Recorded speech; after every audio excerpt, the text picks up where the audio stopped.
Noviembre de 1922. Howard Carter descubre la tumba más famosa de la historia, pero tras el oro y los tesoros, algo oscuro emergió. Una maldición que mató a decenas. ¿Es realidad o un invento? Hola, soy Eli y hoy exploraremos la verdad detrás de la leyenda que aterrorizó al mundo, la maldición de Tutankamón. Comencemos con el maestro de la obra, Howard Carter. ¿Quién fue Howard Carter? Howard Carter nació el 9 de mayo de 1874 en Londres, Inglaterra. Desde muy joven mostró gran talento para el dibujo, lo que lo llevó a trabajar como ilustrador en excavaciones arqueológicas en Egipto. A los 17 años, gracias a su habilidad artística, fue contratado por el Egypt Exploration Fund para documentar pinturas y jeroglíficos en templos y tumbas egipcias. Rápidamente se convirtió en un egiptólogo autodidacta, con un profundo conocimiento sobre el antiguo Egipto. En 1899,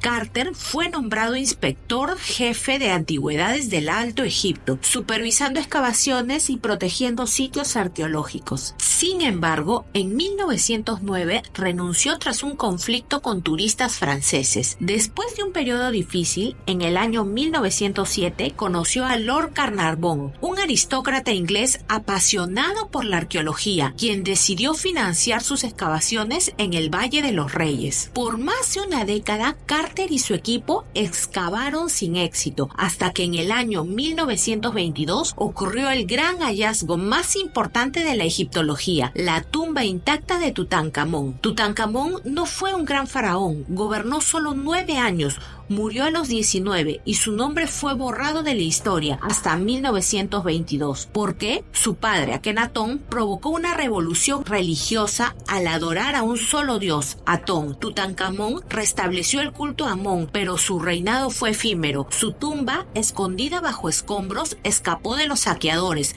pero no de la curiosidad humana. Desde finales del siglo XIX, arqueólogos y exploradores habían desenterrado muchas tumbas en el Valle de los Reyes, pero la de Tutankamón seguía sin encontrarse. Se creía que estaba perdida o saqueada. Fue en 1917 cuando Howard Carter convenció a su patrocinador, Lord Carnarvon, para financiar una última excavación en el Valle de los Reyes. Durante 5 años no hallaron nada y en el año 1922 Carnarvon estaba a punto de retirarle el financiamiento.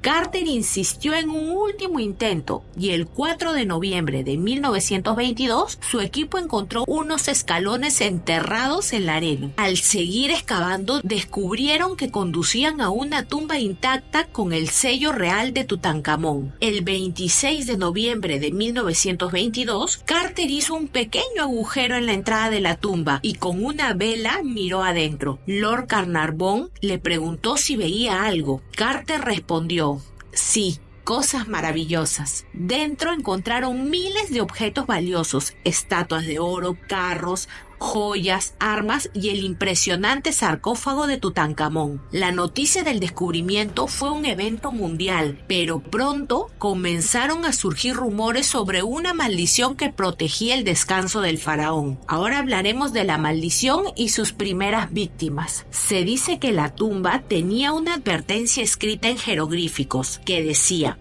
la muerte vendrá sobre alas ligeras a aquel que perturbe el descanso del faraón. Aunque no hay evidencia clara de que esta inscripción existiera realmente, poco después de la apertura de la tumba empezaron a ocurrir una serie de muertes extrañas dentro de las personas involucradas en la expedición, comenzando con Lord Carnarvon el 5 de abril de 1923. Fue la primera y la más famosa víctima de la supuesta maldición. Se cortó con una navaja de afeitar en el mismo lugar donde tenía una picadura de mosquito en el rostro. Por consiguiente, la herida se infectó gravemente, causando septicemia. Él murió en El Cairo a los 57 años, justo 5 meses después de aperturar la tumba. Curiosamente, en el momento exacto de su muerte, las luces del Cairo parpadearon y se apagaron sin explicación, lo que alimentó más la leyenda. Otro hecho inquietante es que en Inglaterra, su perro Susie, un Fox Terrier, comenzó a aullar repentinamente y murió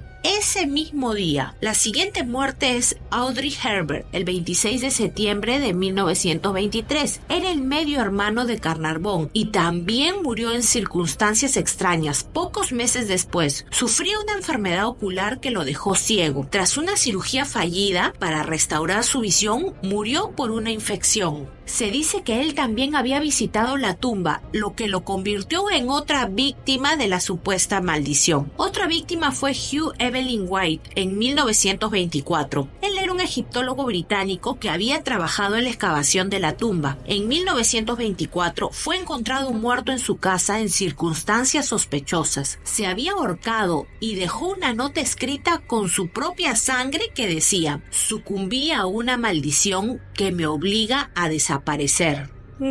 Muchos creen que sufrió una crisis mental debido al estrés del trabajo en Egipto, pero su muerte alimentó aún más la leyenda. La siguiente muerte fue Arthur Mace, en 1928. Fue uno de los arqueólogos que ayudaron a abrir la tumba y, según testigos, fue el primero en tocar el sarcófago. Años después, cayó en un coma inexplicable y murió sin causa médica clara. Se especuló que pudo haber sido envenenado por toxinas dentro de la tumba. La siguiente muerte fue Richard Bethel en 1929. Era el secretario personal de Howard Carter. Apareció muerto en su casa de Londres, aparentemente asfixiado. Lo extraño es que su padre, Lord Westbury, se suicidó poco después al lanzarse desde un séptimo piso. Antes de morir, Westbury declaró que su familia estaba perseguida por la maldición. Otra muerte fue Sir Archibald Douglas Reid en el año 1934. Fue el radiólogo que tomó las primeras radiografías de la momia de Tutankamón. Poco después de analizar la momia, enfermó repentinamente y murió sin explicación médica clara. ¿Era real la maldición entonces? Acá vamos a ver algunas explicaciones científicas, ya que a pesar de la fascinación con la maldición, los científicos han ofrecido explicaciones más racionales. La primera es microbios y hongos letales. Se han encontrado esporas de moho en tumbas egipcias antiguas que pueden causar infecciones pulmonares mortales. También había bacterias antiguas que podrían haber sido letales para personas con sistemas inmunológicos débiles, considerando que llevaban mucho tiempo bajo el sol y no en condiciones adecuadas. También tenemos lo que son la psicosis colectiva y la sugerencia mental. Muchos arqueólogos sufrían de estrés extremo y agotamiento, lo que podría haber influido en su salud y en su percepción de la maldición. El miedo y la sugestión pueden provocar enfermedades psicosomáticas. Recordemos que la mente es súper poderosa. Otra puede ser de plomo y arsénico en las tumbas. Algunos objetos funerarios contenían metales pesados tóxicos. Los egipcios usaban sustancias químicas para embalsamar cuerpos, lo que pudo haber envenenado a quienes los manipularon. Más que todo fueron varias coincidencias y sensacionalismo. De las más de 50 personas que participaron en la excavación, la mayoría vivió hasta avanzada edad. Howard Carter, el líder de la expedición, vivió hasta los 64 años y murió en 1939, 17 años después del hallazgo. La idea de la maldición fue exagerada por la prensa de la época para vender más periódicos. Arthur Callender, el asistente de Carter, vivió incluso hasta los 80 años. Incluso Lady Evelyn Herbert, la hija de Lord Carnarvon y una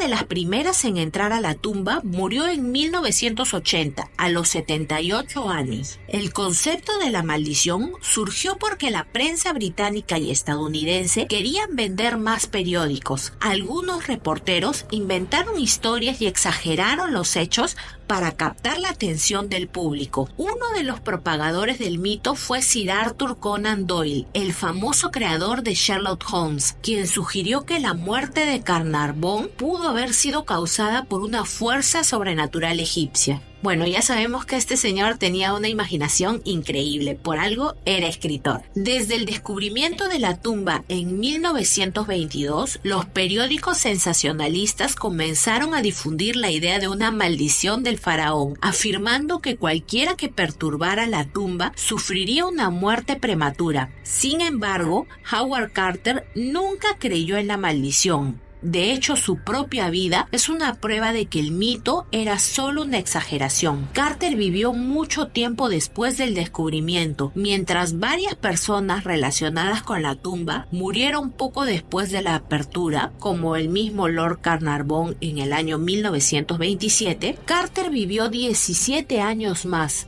Falleció el 2 de marzo de 1939 a los 64 años por causas naturales. Si la maldición fuera real, Carter habría sido la víctima principal, ya que fue el primero en abrir la tumba y tocar todos los objetos del faraón. Incluso el mismo Carter se burlaba de la maldición. En su diario personal, Carter no mencionó ninguna maldición y cuando le preguntaban, desestimaba la idea como pura superstición. Incluso en 1926 llevó a su casa un amuleto con una inscripción egipcia y cuando un amigo le preguntó si no temía la maldición, Carter rió y dijo que no creía en tonterías. Bueno, igual qué miedo llevar un objeto de la tumba a tu casa, no sé, yo por si acaso hubiera dejado todo donde estaba, o en el museo, etcétera, pero no llevarlo a mi casa, no, y tenerlo ahí. Bueno, esta leyenda ha tenido un impacto en la cultura popular también. La maldición de Tutankamón ha inspirado películas, libros y videojuegos. Por ejemplo, la película de la momia en el año 1999 y todas sus secuelas. También tenemos El Príncipe de Egipto en 1998, donde muestra referencias a las creencias egipcias sobre las maldiciones. El mismo Indiana Jones y los cazadores del Arca Perdida en 1981, ya que se inspiró en estos mitos. Videojuegos como Assassin's Creed Origins, que explora los misterios del antiguo Egipto. Tomb Raider incluye referencias a maldiciones y tumbas egipcias, y en libros también tenemos que Agatha Christie escribió La venganza de la momia inspirada en estos eventos, e incluso Tintín en Los cigarros del faraón juega con la idea de una maldición egipcia. Bueno, entonces en conclusión, ¿la maldición existió o es un mito exagerado? Pues aunque la historia de la maldición sigue fascinando al mundo, la evidencia científica sugiere que no existía una maldición real. Más bien fue una combinación de coincidencias, enfermedades naturales y el efecto psicológico del miedo. Sin embargo, la idea de un faraón vengativo protegiendo su tumba sigue siendo un misterio irresistible que mantiene vivo el legado de Tutankamón hasta nuestros días. ¿Y tú qué opinas?